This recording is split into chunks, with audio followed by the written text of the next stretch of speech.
அனைவருக்கும் வணக்கம். கயமைகளை கலங்காமல் கடந்திட. இந்த பாடப்பகுதியை கற்க ஆரம்பிக்கும் பொழுது கயமைக்கும் நமக்கும் தூரம் அதிகம்.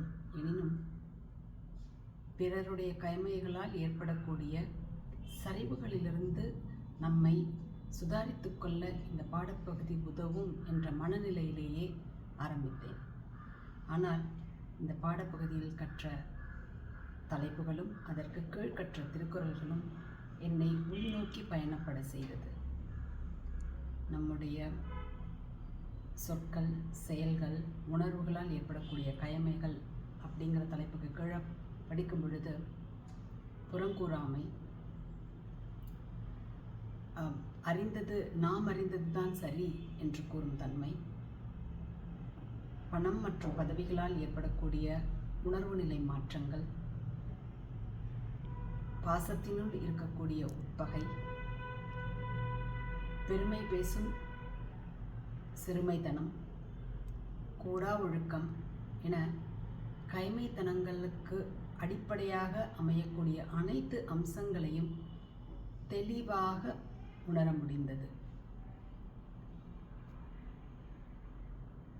நம்முடைய வாழ்வானது இல்லறத்திலிருந்து நல் அறமாம் வீடு பேற்றினை அடைவதே ஆகும்.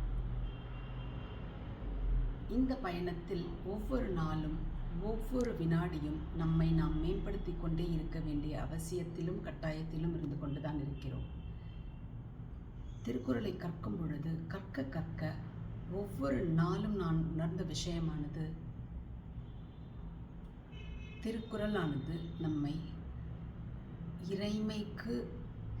இறைமையை ஏற்கும் ஒரு மனப்பக்குவத்தை கொடுப்பதோடு இறைமையை உணர செய்யும் ஒரு மேன்மையையும் தரவல்லது என்பதை இந்த பாடப்பகுதி எனக்கு உணர்த்தியது.